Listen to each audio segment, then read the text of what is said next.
There's a fabulous logo. That looks awesome. What are we going to do today? We are going to use a laser to make parts for our guitar. Hi, it's Dave from BAM Guitars. In our last video, I showed you some of the bonuses to joining a makerspace. If you're just starting out, maybe you don't have the money to buy all the tools you need, a makerspace can provide you with a lot of varied tools and people there that have the knowledge to use them. In this video, I want to show you one of my favorite tools at the makerspace, the laser. From laying out the artwork, fretboards, fret dots, to do banjos and cigar box guitars. It's good fun, so let's take a look at that. Here's a standard pie tin, 245 millimeters across. We buy them in batches of 10 or 12 and then set up the template to those because they may vary a little bit. There's a World War II sort of military cigar box, headstock ideas, and again, infinite artwork possibilities. More headstock ideas. You know, it's neat to set a bunch of them up and just try them. See what you come up with, what you like. There's another one, different font, a different layout. Here's a Red Baron cigar box guitar we're building. And this is just to show the background inside. If you have sound holes, you can put color or even graphics, and you'll see it through the sound holes. So it's a neat little idea. Okay, so here's the software. This is Lightburn. This is what I use. You may use different software, but this is what I use. So you can see we have all the artwork and stuff you can keep in the art library, or you can download it and import it from anywhere you have it, like any other program. Make it a little bit bigger, right-click on it, and go down to Trace Image. That pulls this up. Now you can see the whole thing isn't traced, so we're going to adjust the threshold until the detail gets populated to a level that you like, and once you get there, you go over and hit OK, and there's your artwork.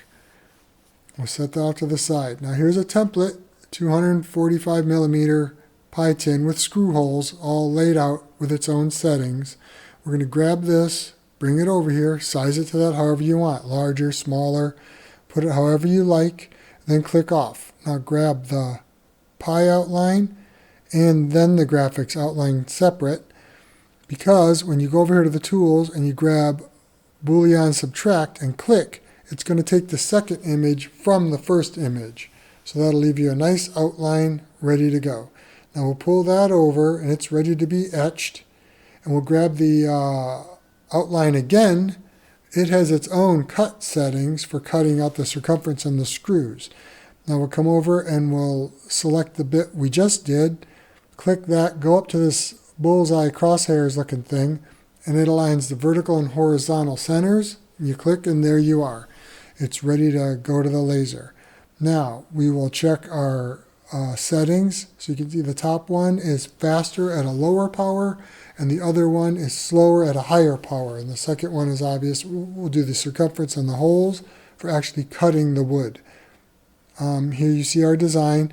The preview set for 10 times speed, but the actual piece is going to take 3.5 minutes to cut out. So you could have your own custom design. Say you're going to do 10 of them, a limited run of 10 of your own design. You could import it into this and you could have them done in 45 minutes. You could have all 10 of them done. Now I know you could do this. You can cut out a circle and screw holes, but if this could just lighten the load a little bit, you know, take a little bit of the load off, that's all. It frees you up for more creative stuff down the way. So here we go. Here's a basic 24-inch fretboard, 19 frets. The bottom one's a standard one I keep around, and from there I modify it. Maybe I change the dots to different shapes or whatever. The one above it is one I did for a person. We did a steampunk guitar, so all the fret dots had gears around them. But they can be actual cutouts you can fill later. They could be shallow, you could paint them in. They could just be dots and you could drill them out. They don't even have to be circles at all. You could make those actually into gear shapes, diamonds, clubs, spades, whatever, skulls, bats, whatever you want, or just the 12th fret. You could just do the dots and no fret lines at all. Do fretless and just put the marker dots. But if you choose to do something custom, you could do it here. And again, I know you could do it. I know you could do it another way, but this is just, I'm just trying to free this up so it makes it just that much easier to take some of the obstacles down that you don't want to do. Some of the stuff like laying out a fretboard.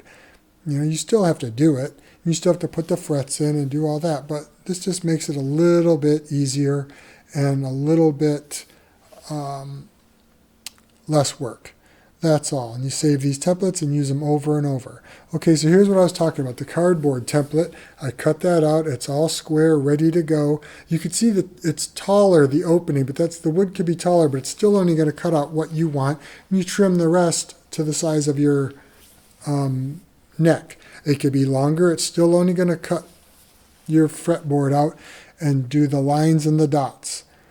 And when it gets down to the end of the fretboard that's here to the right, to the higher notes, if you don't cut that end lengthwise, 3 weeks later you could put it back in a template, call this design up with different shaped dots and redo them. When we do these, usually I'll have wood to do 4, 5, 6 of them at a time. When I have the wood ready to go, then we do them all like in a batch. And that way I can focus on other things, other parts of the guitar, rather than having to stop, cut out a fretboard, which again, I know you are perfectly capable of doing. But if you do this, it just frees you up. It just makes it that much easier than laying all this out. Let the laser lay it out. Then you go in and cut them out. And it'll be just that much nicer and easier to do. And there you have it. You can pull this one out and put another one right back in. So I hope you liked taking a little look at using a laser in our craft, in any craft, but in building cigar box guitars and banjos. It can be very rewarding. It can be very fun and exciting because now, you could try stuff. You try a design and maybe it's not what you want. You didn't use a whole lot of time using a wood burner or carving it or whatever, which is cool, but you could turn right around and 3 minutes later try something different or alter it and try it again. Try it, all my stuff, a lot of my stuff I cut in cardboard first. Give it a try. I hope you'll try it. I really hope this opened up some ideas for you, and I hope this took some of it out to where you were maybe a little put off at trying something because you went, well, that's a little bit beyond my skill set. Maybe this brought it in. Maybe you have different skill sets.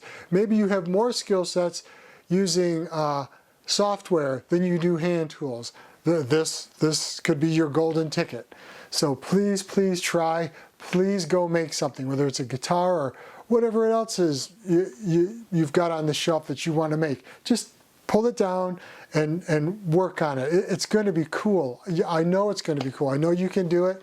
And please, please give it a whirl. All right, well, I'll see you in the next video. Please give this video a like and please subscribe because we're going to do more stuff. Soon we're going to build videos and more playing videos coming up. It's going to be a lot of fun. Okay, hope to see you then. Bye-bye.